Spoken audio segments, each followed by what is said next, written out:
আসসালামু আলাইকুম। আমরা দেখতে পাচ্ছি সুন্দর একটি গ্রাম। সেই গ্রামের মানুষের মুখে কেমন যেন এক অদ্ভুত গম্ভীর ভাব। কারণটি কি আমরা সামনেই জানতে পারবো। সে গ্রামের মানুষের মধ্যে সবসময় অশান্তি লেগেই থাকে, কারণ সে গ্রামে থাকতো এক ধনী মোড়ল। ধনীও আবার অহংকারী। সে মানুষের উপর অনেক অহংকার করত এবং অন্যায় অত্যাচার জুলুম করত। সবার সাথে খুবই খারাপ ব্যবহার করত। কেউ যদি তার থেকে টাকা ধার নিত আর সঠিক সময় ফেরত না দিতে পারলে তাকে অনেক মারত। তাদের সাথে সবসময় খারাপ ব্যবহার করত। এমনকি অনেক অনেক মানুষকে সে গ্রাম থেকেও বের করে দিয়েছে এই ধনী মোড়ল। সেই গ্রামেই বাস করত এক সাধারণ কাঠুরে, গদাই ও গদার স্ত্রী। আসলে গদাই আর গদার স্ত্রী যেই জায়গাতে ছোট্ট এই ঘর বানিয়ে থাকছে, এই জায়গাটিও মোড়লের। মাঝে মাঝে মোড়লকে এই জায়গার জন্য কিছু কিছু টাকা দিতে হয়, কিন্তু এখনও পরিশোধ হয়নি। গদাই খুবই পরিশ্রমী। সে জঙ্গল থেকে সারাদিন কাঠ কাটত, আর যা টাকা বাঁচত তা দিয়ে কিছু কিছু জমিয়ে সংসারে উন্নতি করত। এভাবেই চলছিল গদাই ও গদাইয়ের স্ত্রীর জীবন। তারা এই ঝুপড়ি ঘরের মধ্যেই বসবাস করত, আর গদাই সারাদিন জঙ্গলে কাঠ কাটত। তখনই গদাইয়ের স্ত্রী বলে উঠল, আমি তো সারাদিন একা একাই থাকি, আবার কোনো কাজও নেই। আমি কিছু টাকা জমিয়েছি, আমাকে একটি গরু কিনে দেবে? তখন গদাই বলল, টাকা তুমি কোথায় পেলে আর কিভাবে জমালে? আমাদের তো এমনিই অভাবের সংসার, আর যদি গরুও কিনি তবু কোথায় রাখবো? ওই ঝুপড়ি ঘরে তো আমাদেরই ভালোভাবে জাগা হয় না। তখন গদার স্ত্রী মালতী বলল, তুমি সংসার চালাতে যা যা টাকা দিয়েছো আমি সেখান থেকে অল্প অল্প করে রেখেছি, তুমি আজকে আমাকে একটি গরু কিনে দেবে। তখন গদাই বলল, ও আচ্ছা ঠিক আছে, আমি তাহলে জঙ্গল থেকে তাড়াতাড়ি কাঠ কেটে আনবো, আর বিকালে হাটে যাব, আর হাট থেকে একটি গাভী গরু তোমার জন্য কিনে নিয়ে আসবো, ঠিক আছে? এ কথা বলেই গদাই চলল হাতে একটি কুড়াল নিয়ে জঙ্গলের দিকে। আর এদিকে গদাইয়ের স্ত্রী তার অপেক্ষায় রইল কখন গদাই বাড়িতে আসবে আর তার জন্য গরু কিনে আনবে। এদিকে দুপুর পেরিয়ে সন্ধ্যা হয়ে যেতে লাগলো। গদাইয়ের আপাতত কাঠ কাটা শেষ। সে সেই কাঠগুলো নিয়ে বাড়িতে যাচ্ছে। এগুলোই তার প্রতিদিনের কাজ, আর এগুলো বিক্রি করেই তার সংসার চলে। গদাই বাড়ি ফিরেছে, তার স্ত্রীকে ডাকছে, ওহে মালতী, কোথায় তুমি? তোমাকে ডাকছি, শুনছো না? তোমার টাকাগুলো নিয়ে আসো, আমি এই পথেই হাটে যাব, আর হাট থেকে তোমার জন্য গরু কিনে আনবো। ভেতর থেকে আওয়াজ এলো, হ্যাঁ আসছি, একটু দাঁড়াও, খুচরো টাকাগুলো গোছাচ্ছি, তুমি একটু বাইরে অপেক্ষা করো, আমি এক্ষুনি বাইরে আসছি। আওয়াজটি ভেসে গদাইয়ের কানে আসলো। কিছুক্ষণের মধ্যে আমরা দেখলাম ঘর থেকে বেরিয়ে আসলো মালতী। তার মুখে এক অদ্ভুত শান্তি, আর তার হাতে ছিল একটি পুটলি ব্যাগ। সেই ব্যাগটি দিয়ে বলল, এই নাও, আমি অল্প অল্প করে গুছিয়েছি, এখানে প্রায় 5,000 টাকার মতো আছে। তুমি আমার জন্য ছোট্ট একটি গরু কিনে আনবে, যেটি দেখতে হবে খুবই সুন্দর। আমি এই গরুটিকে অনেক স্নেহ করব, ঠিক আছে? এই বলেই গদাই মাথা নেড়ে হ্যাঁ জবাব দিল, আর বলল, তুমি যা ভালো বুঝবে তাই হবে। এরপরে গদাই টাকার সেই ব্যাগটি নিয়ে আর সেই কাঠগুলো নিয়ে আবারও বাজারের দিকে চলল, আর তার অপেক্ষায় এবারও রইল মালতী। তখন প্রায় সন্ধ্যা ছেড়ে প্রায় রাত নেমে এসেছে। তখন মালতী বলল, অনেক রাত হয়ে গেছে, কোথায়? এখনও তো আসছে না। না, ওই অল্প টাকা দিয়ে গরু হলো না। খুব চিন্তায় পড়ে গেল মালতী। এরপর ঘরে চলে গেল, আর কিছুক্ষণ পরে গদাই একটি সুন্দর গাভী গরু নিয়ে আসলো, আর বলতে লাগলো, কোথায় মালতী, বাহিরে আসো, দেখো তোমার জন্য আমি গরু কিনে এনেছি, কোথায় তুমি, বাহিরে আসো। এ আওয়াজ পেয়েই বাহিরে আসলো মালতী, আর বলল, দেখো হাট থেকে কত সুন্দর গরু কিনে এনেছি। আর বলতে লাগলো, শুনছো, এই গরুটাকে আড়াল করে রাখবে, যাতে ওই ধনী মোড়ল দেখতে না পায়।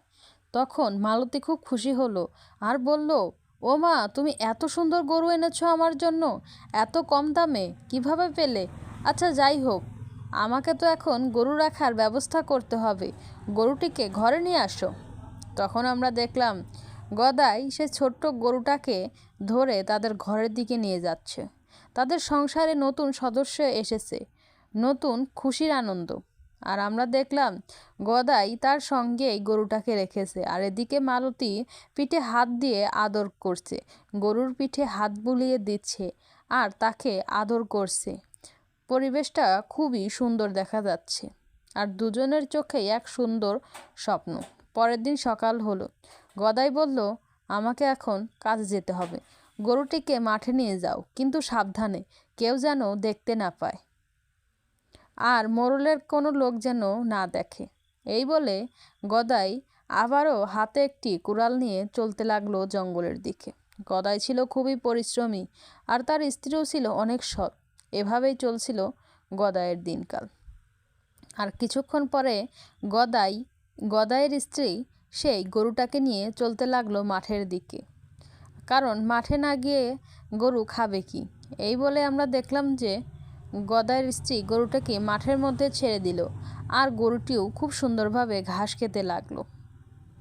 কেটে গেল অনেক সময়, কেউ তো ছিল না, কিন্তু আমরা দেখলাম যে মাঠের মধ্য দিয়ে হঠাৎই একটি লোক নিশ্চুপ পায়ে হেঁটে গেল, যেন এক পলক গদাইয়ের স্ত্রীর ও তার গরুটির দিকে তাকালো, কোনো কথাই বলল না। আসলে সে ছিল মোড়লের গুপ্তচর। সে একটু ফাঁকা জায়গায় এসে অনেক হাসলো, সে তার হাসি যেন থামছিলই না, সে যেন এক রহস্যময় হাসি, আর বলল, এ খবর তো আমাকে এক্ষুনি মোড়লকে দিতে হবে। তা খবর দিতেই রতন চলে গেল সেই ধনী মোড়লের কাছে। সে ছিল মোড়লের গুপ্তচর, কোথায় কি হচ্ছে সব কথা সে এসে একে বলে। তখন রতন বলল, কি হলো মোড়ল, তুমি খবর পাওনি? গদাই তো নতুন গরু কিনেছে, আমি দেখলাম গদাইয়ের স্ত্রী ওই পূর্ব দিকে মাঠটিতে গরুটিকে রাখছে। তখন ধনী মোড়ল বলল, তাই নাকি? ও তো দেখছি অনেক তাহলে বড়লোক হয়ে গেছে, আমার জায়গায় থাকে অথচ আমার জায়গা টাকাটি দিতে পারলো না, চলো গিয়ে দেখি, ওর গরুটি নিয়ে আসতে হবে। তখন আমরা দেখলাম এ কথা বলে রতন আর ধনী মোড়ল চলল গদাইয়ের বাড়ির দিকে। ধনী মোড়ল এরকমই ছিল, সে অন্যের উপর অনেক অত্যাচার ও অন্যায় করতো সবসময়। তখন আমরা দেখলাম এতক্ষণে মালতীও চলে এসেছে তার গরুটা নিয়ে বাড়িতে, আর তখনই বাড়িতে এসে উপস্থিত হলো ধনী মোড়ল ও তার গুপ্তচর রতন। তারপরে ধনী মোড়ল বলল, কি হলো মালতী, এই গরু কোথায় পেলে? আমি তো তোমার থেকেই এমনিতেই অনেক টাকা পাই, কারণ তুমি যেই জায়গায় থাকো ওই জায়গাটা আমার, তুমি আমার টাকা না দিয়ে গরু কিনেছো? তখন মালতী বলল, মোড়ল সাহেব, অনেক কষ্ট করে গরুটি কিনেছি, যাতে অল্প অল্প করে আপনার টাকাগুলো পরিশোধ করে দিতে পারি, সেজন্যই আমরা এই উদ্যোগটি নিয়েছি। তখন মোড়ল বলল, না, আগে আমার টাকা ফেরত দাও, কারণ তোমরা তো অনেক উন্নতি করছো, আর উন্নতি না করলে গরু কিনলে কিভাবে? হয় টাকা ফেরত দাও, নয় জমি দাও, নয় আমার গরু দিয়ে দাও। তখন মালতী খুবই মন খারাপ করলো আর বলল, মোড়ল সাহেব, এরকমটি করিবেন না, আমি আস্তে আস্তে আপনার সব টাকা পরিশোধ করে দেব, দেখতে পাচ্ছেন এখন তো একটু গরু কিনলাম, সামনে আপনার টাকাও দিয়ে দেব। কিন্তু মোড়ল এ কথা মানল না, সে খুবই রাগান্বিত হয়ে গেল আর বলল, আচ্ছা, টাকা দিতে না পারলে তাহলে তোমার গরুটি দাও। কি বলো রতন, আমি সঠিক বললাম তো? তখন তার গুপ্তচর রতন বলল, হ্যাঁ ধনী মোড়ল, আপনি ঠিকই বলেছেন, টাকা দিতে না পারলে ওর গরুটা তো আমরা নিয়েই যেতে পারি, কারণ টাকার বিপরীতে আমরা এখন ওর গরুটি নিয়ে যাব, তাহলে তো সমান সমান।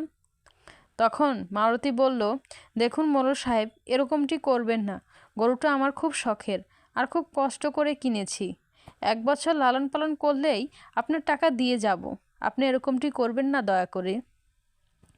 তখন ধনী মোড়ল বলল, না, আমি তোমার কোনো কথা শুনবো না, রতন যাও, গরুটি তার কাছ থেকে ছিনিয়ে নিয়ে আসো, আর গরুটি আনলেই আমার সব টাকা পরিশোধ হয়ে যাবে।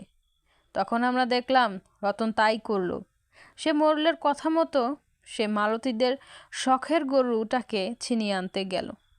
আর এদিকে তো মালতীর চোখ দিয়ে পানি যেন টলটল করছিল। আর কিছুক্ষণের মধ্যে ধনী মোড়ল আর রতন মালতীদের সেই গরুটা নিয়ে চলেও গেল। আর এদিকে তো মালতী কান্নায় ভেঙে পড়ল। তার চোখের পানি যেন গড়িয়ে গড়িয়ে পড়ছিল মাটিতে। সে এত কষ্ট পেয়েছে যে সে ঠিকমতো দাঁড়িয়ে থাকতে পারছে না। সে বসে পড়ে আর বসে অঝরে কান্না করতে থাকে আর বলতে থাকে, আমার শখের গরুটা, আর শখের গরুটা হয়তো পাবো না। কিছুক্ষণের মধ্যে সেখানে আমরা দেখতে পাই যে গদাইও চলে এসেছে কাঠ কেটে জঙ্গল থেকে। তখন গদাই বলে, কি হলো গিন্নি, তুমি এরকমভাবে অঝরে কান্না করছো কেন, আর আমাদের গরুটা কোথায়? তখন সে বলল, কি হয়েছে বলো, আমাকে খুলে বলো, তোমার কি হয়েছে, কিসের জন্য এমন করছো, তুমি কাঁপছো কেন, আমাকে বলো। সে আস্তে আস্তে উঠে দাঁড়ায়, কিন্তু সে কাঁপছিল আর বলছিল, জানো আমাদের গরুটা ধনী মোড়ল নিয়ে গেছে তার জায়গায় থাকি বলে, আর বলেছে টাকা যদি জমির টাকা পরিশোধ করতে না পারলে আর গরুটি কখনোই ফেরত দেবে না। সে গরুটি আমার কাছ থেকে কেড়ে নিয়ে গেল। কথা শুনে যেন গদায়ের হুঁশ উড়ে গেল। সে ঠিকমতো নিঃশ্বাস নিতে পারছে না। সে কি বলবে তার মুখের ভাষা হারিয়ে ফেলেছে, কারণ তারা তো জানতো যে গরুটি কত কষ্ট করে কিনেছি। তখন তার আর মন খারাপ করে দাঁড়িয়ে থাকা ছাড়া আর কোনো উপায় ছিল না, কারণ তার আর করার মতো কিছুই নেই। সে তো একজন সামান্য কাঠুরে, কিভাবে লড়াই করবে সেই